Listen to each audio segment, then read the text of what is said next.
je suis ravi d'être avec vous. Merci beaucoup pour l'invitation à venir m'exprimer et parler d'un sujet à la fois passionnant, qui nous concerne tous et sur lequel il y a une actualité et des enjeux extrêmement forts.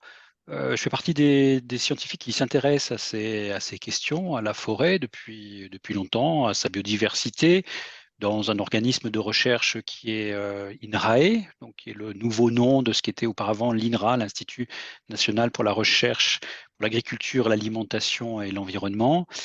Moi, je suis écologue des paysages plus précisément.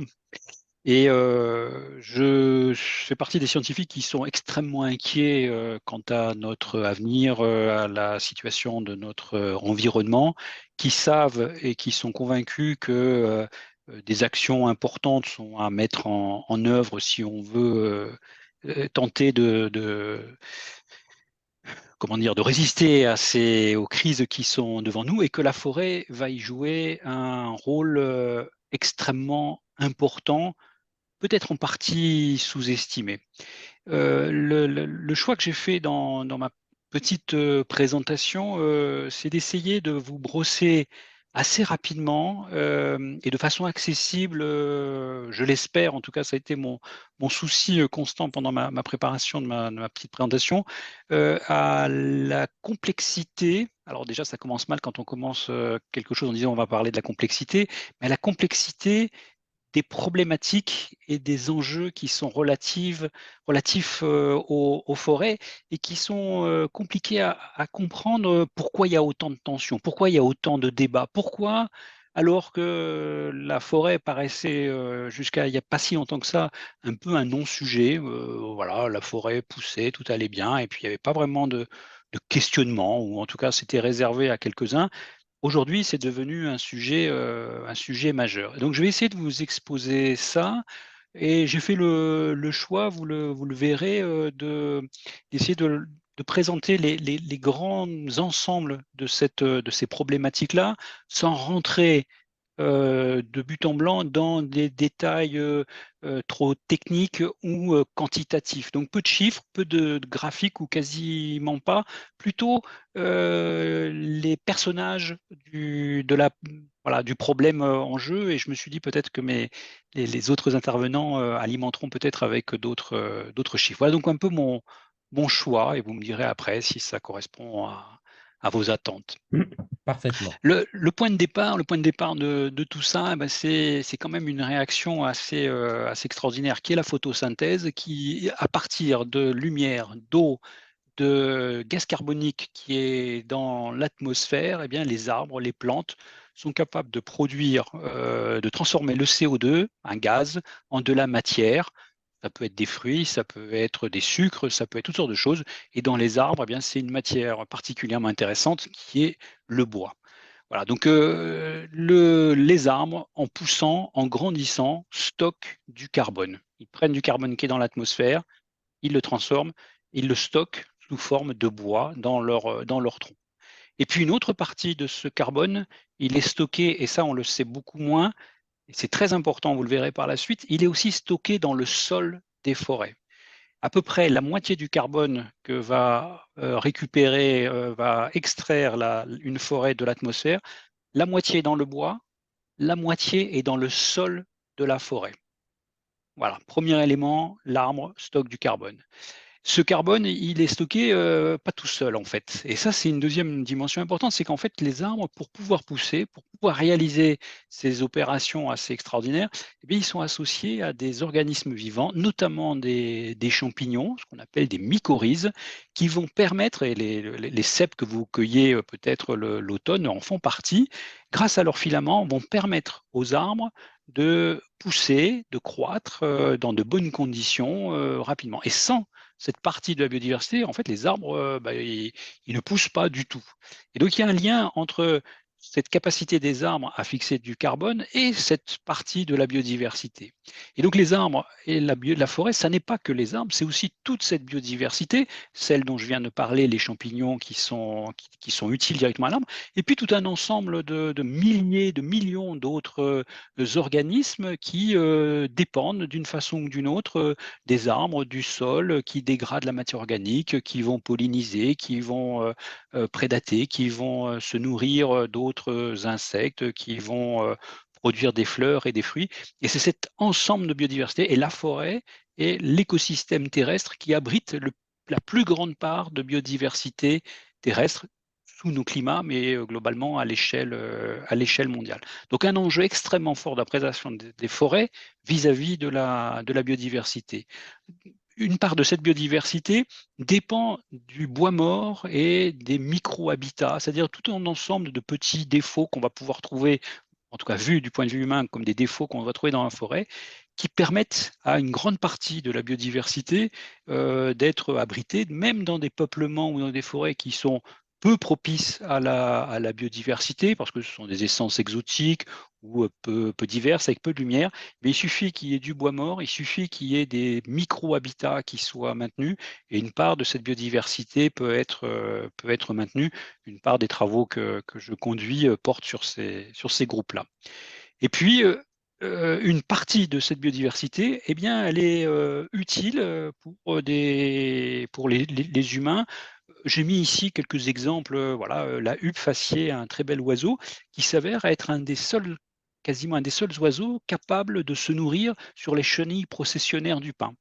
Et donc, la présence, la capacité d'une forêt à accueillir des huppes faciées, qui est un oiseau migrateur, eh bien, c'est une façon de réguler en partie les pullulations de processeurs du pain, dont vous savez qu'elles peuvent causer beaucoup de soucis. Et puis, ça peut être des services que rend l'agriculture, pardon, la forêt à l'agriculture. Nous avons montré dans nos travaux que au niveau de ces lisières que vous avez sur la photo, il y a des insectes qui viennent de la forêt et qui vont rendre service à l'agriculture parce que ce sont des pollinisateurs, parce qu'ils vont se nourrir de pucerons ou de limaces. Donc l'enjeu biodiversité, il est vraiment très fort vis-à-vis de la forêt. Donc il y a un enjeu stockage du CO2, parce que la forêt, c'est un des puits les plus importants pour capter du CO2 sous les climats tempérés, c'est quasiment le puits le plus important. Et puis il y a un enjeu biodiversité, parce que c'est le réservoir le plus important de biodiversité.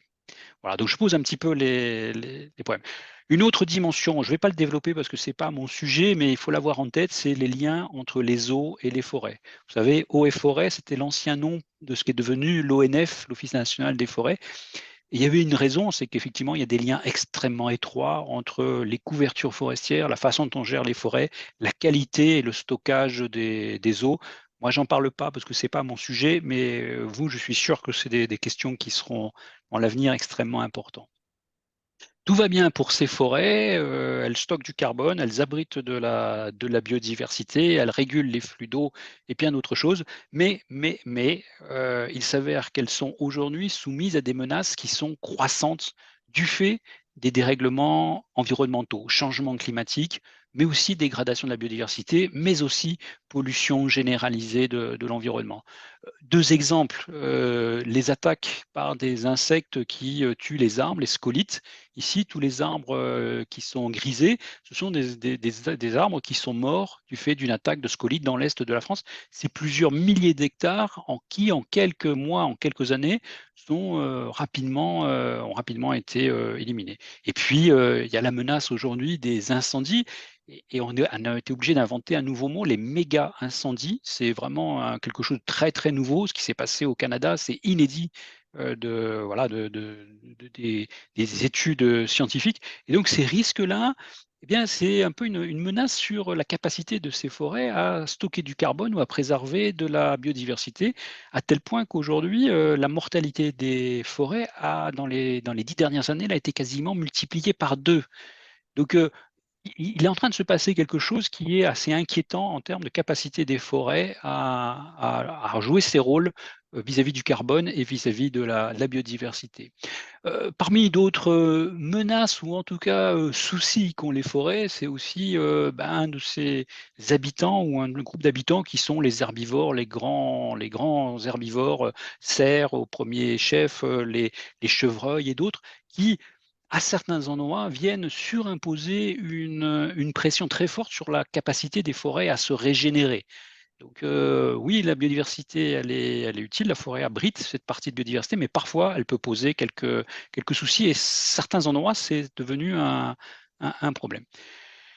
Ça se télescope avec le fait que, la forêt, de tout temps, elle a été exploitée par les hommes, pour différents usages, dont je vais dire quelques mots après et donc, il y a on est un utilisateur de la forêt au même titre que les herbivores qui s'en nourrissent. Eh bien nous consommons du bois pour tout un paquet d'usages assez incroyables et quand on y regarde de près, le bois, c'est sans doute un des plus vieux matériaux que nous ayons pu utiliser et pourtant il reste toujours d'actualité, toujours moderne, toujours, renouvelé sous différentes formes, à la fois en tant que matériau et source d'énergie, support de plein de réalisations culturelles. Pensez au papier sur lequel sont écrits nos plus grandes œuvres ou, ce violon.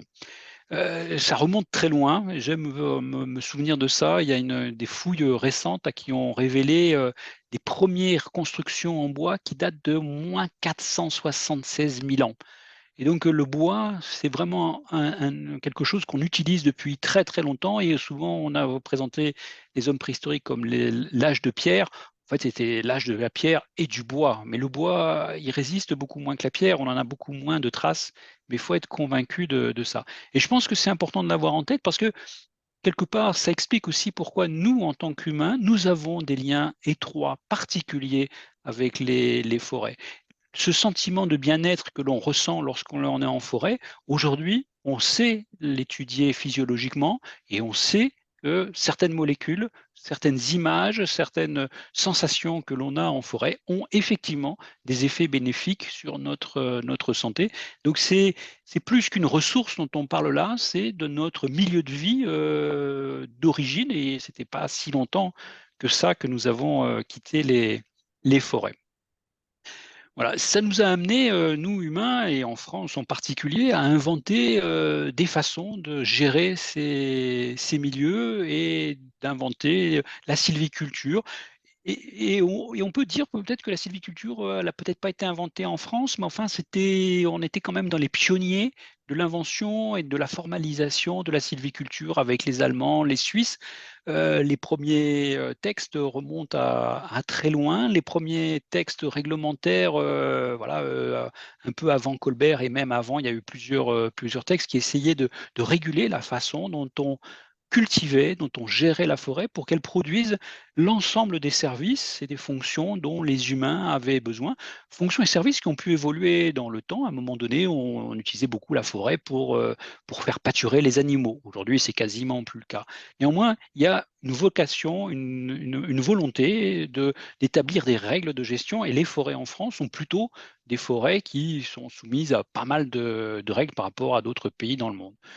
En type de sylviculture, il y en a je ne vais pas vous faire un cours sur la sylviculture, il y en a beaucoup. Il y en a une qui est assez, réputée, celle qu'on imagine souvent quand on projette l'image d'une forêt, c'est la futaie, des grands arbres, avec de grands fûts, qu'on va pouvoir récolter, qui vont faire de la charpente, voilà, des espaces très très dégagés, mais il y a plein d'autres formes de sylviculture.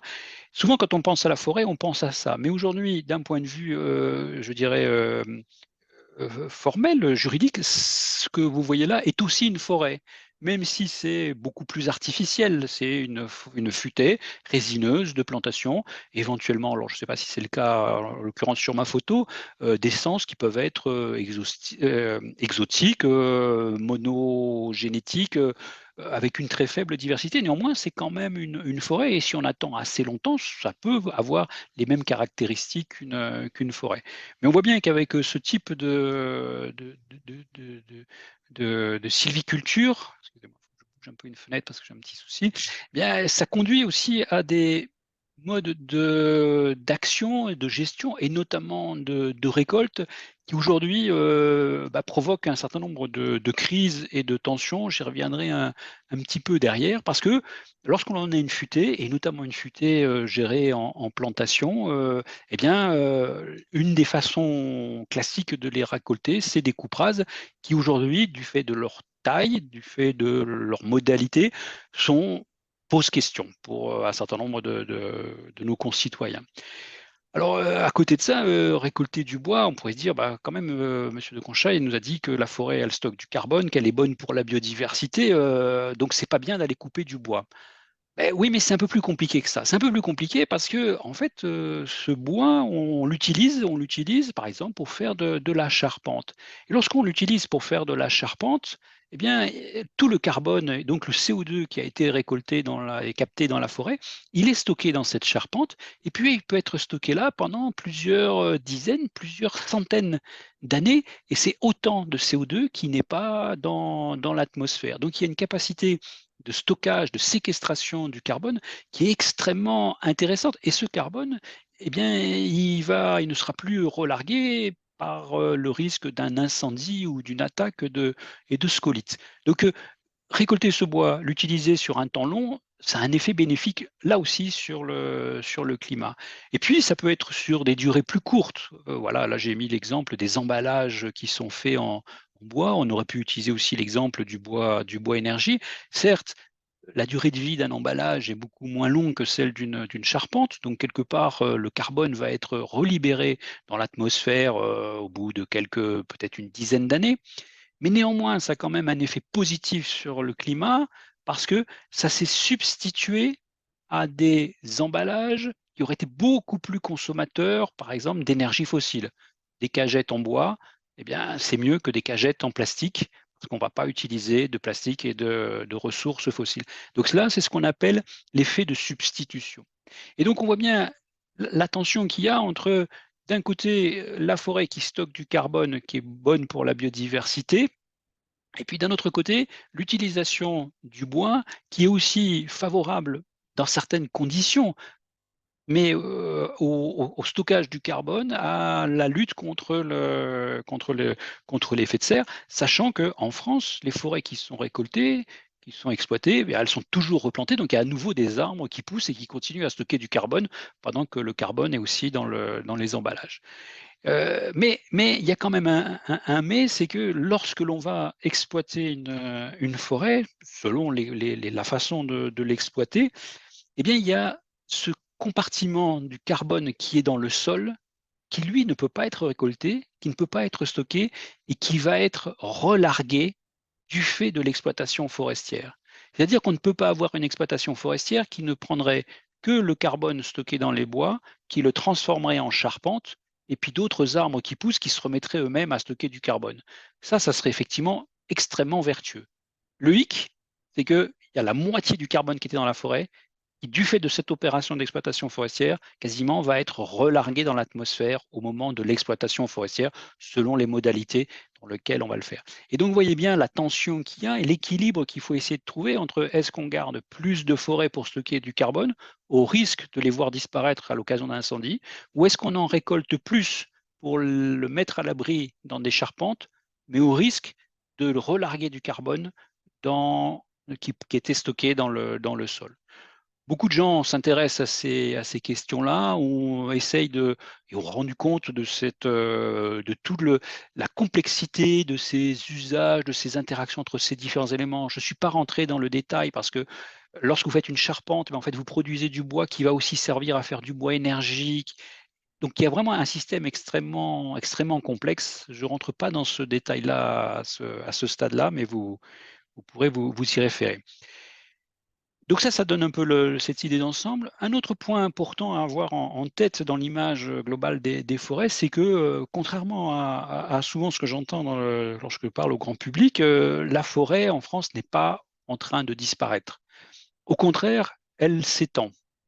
Elle continue à croître.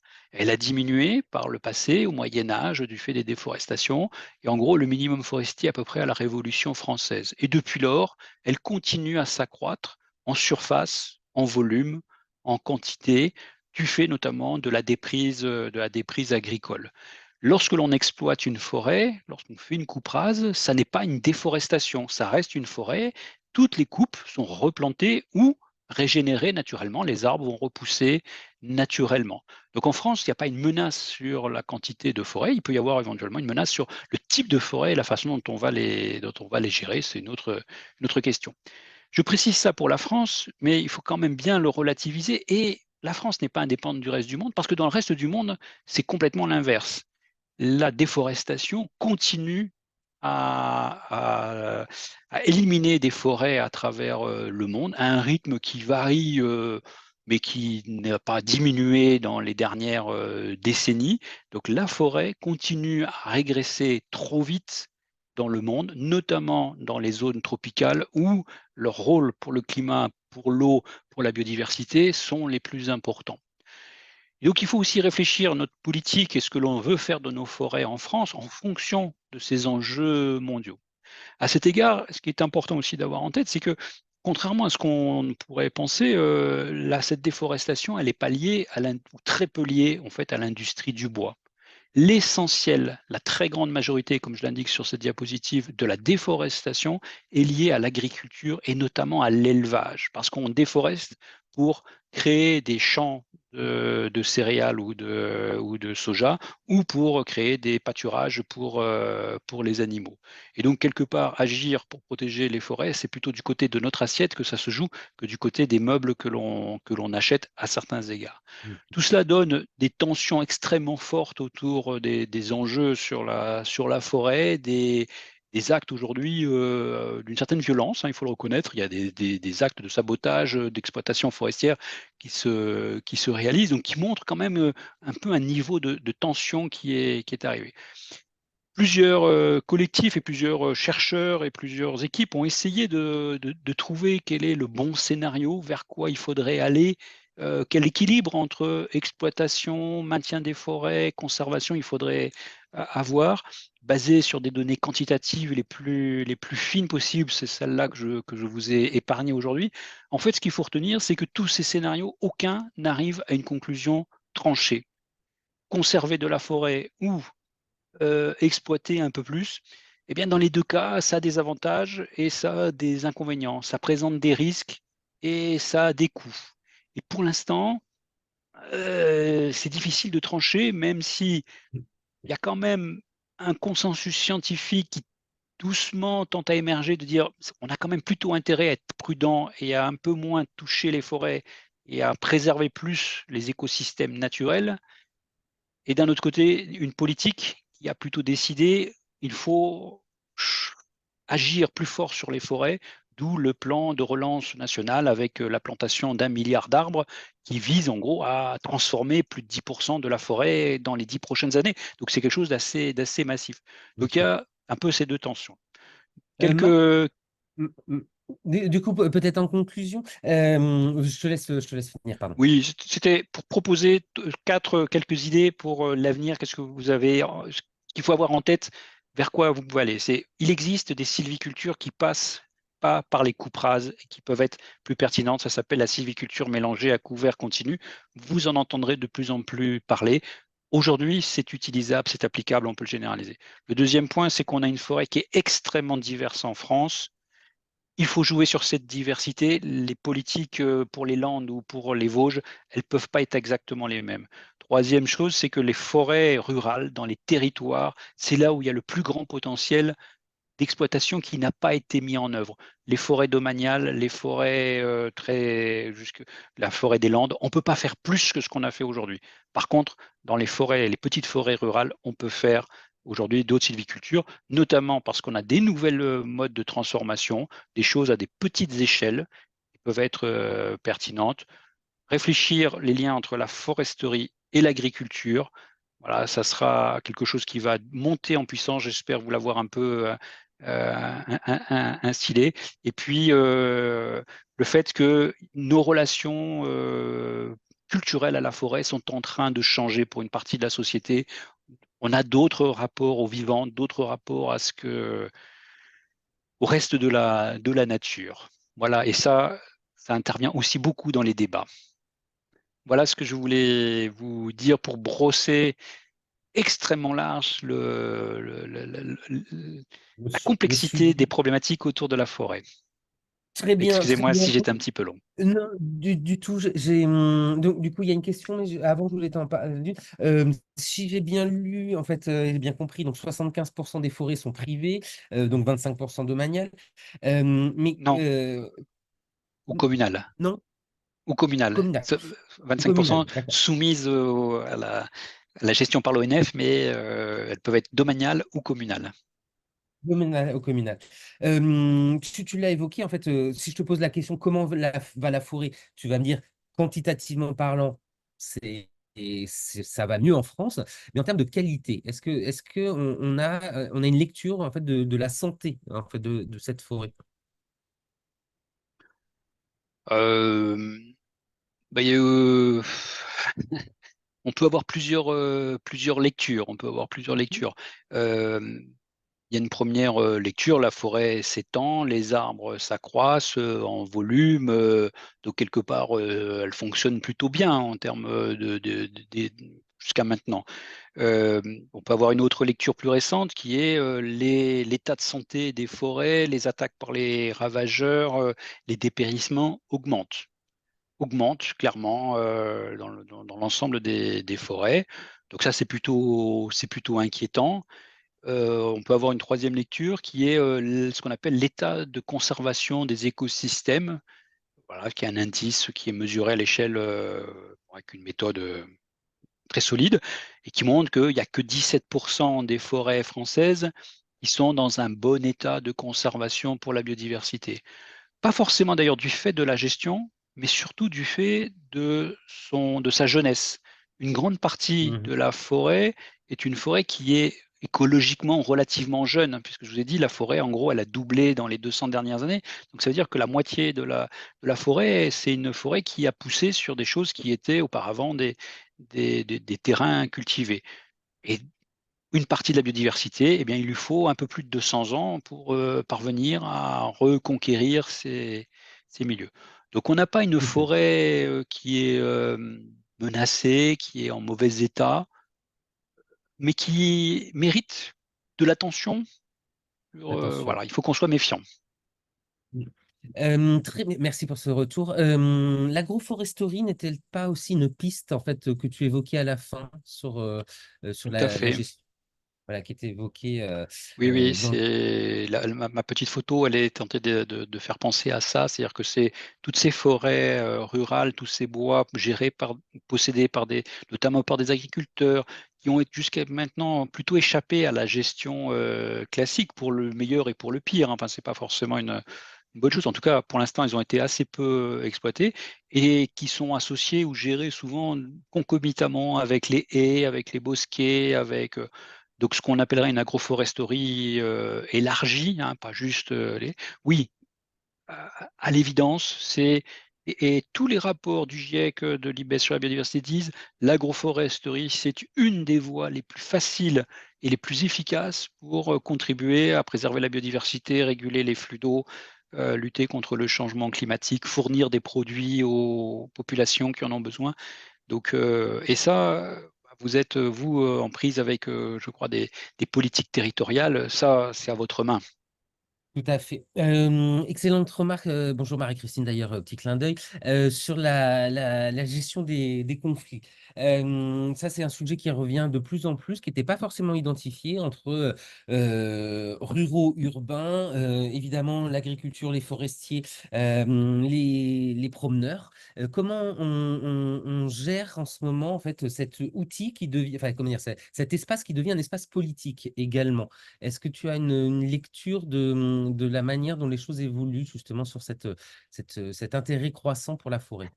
Oui, alors j'en ai une lecture qui est pas la mienne, mais celle des collègues scientifiques de sciences humaines et sociales avec qui, je collabore et qui étudient ces questions-là et peut-être que bon, tout à l'heure, vous en entendrez peut-être à nouveau parler. Oui, il y a des tensions. Ce qui est nouveau, quelque part dans le monde forestier, c'est l'arrivée, de d'acteurs non non forestiers qui ne viennent pas de ce monde forestier-là, mais qui sont très compétents. Mmh. Et c'est-à-dire qu'on n'est plus dans les associations, naturalistes de gens qui, en fait, ne comprenaient rien à la foresterie, et qui voilà, parfois étaient un peu naïfs sur leur appréhension. Aujourd'hui, on a des associations et des structures qui défendent d'autres formes de sylviculture, notamment la sylviculture à couvert, continu, d'autres formes d'exploitation forestière, d'autres, stratégies pour la forêt et qui sont extrêmement bien documentées. Et ça vient un peu percuter la façon dont les débats sont animés parce que jusqu'à maintenant, il faut le reconnaître, le monde forestier était un monde qui fonctionnait plutôt en circuit, un peu dans un monde un peu clos, Ouais. Mmh. voilà. Et je pense que cette ouverture, à d'autres secteurs, c'est-à-dire faire du lien entre la forêt et les problématiques d'eau, faire du lien entre la forêt et les problématiques d'énergie, faire du lien entre la forêt et les problématiques agricoles, faire du lien avec les problématiques d'habitat, ça va obliger ce monde forestier à s'ouvrir et je trouve que ça peut être, salutaire, mais c'est pas simple parce que c'est quand même une révolution culturelle très forte, très difficile, une remise en cause, des comment dire? Et si je peux me permettre un point aussi qui aujourd'hui monte très, très fort dans les débats, c'est le statut de la propriété privée. C'est-à-dire qu'on entend beaucoup de citoyens, de concitoyens, voilà, qui revendiquent la forêt comme un bien commun. Mmh Alors mh. et souvent, ils font un peu comme ça, bien commun au sens, on peut mettre beaucoup de choses derrière bien commun et le monde forestier et d'ailleurs le monde agricole lui-même, dans le même courant, qui aujourd'hui, revendique, mais c'est ma propriété privée. Une propriété privée veut dire: «J'en fais ce que j'en veux, circulez, il y a rien à voir, je viens de pas vous dire Mmh. ce que vous avez à faire dans votre jardin». Mmh Et mh. ça, c'est aujourd'hui un objet de tension, culturel extrêmement fort, très difficile à je pense à surmonter et sur lequel, des organismes comme le vôtre sans doute seront amenés à réfléchir.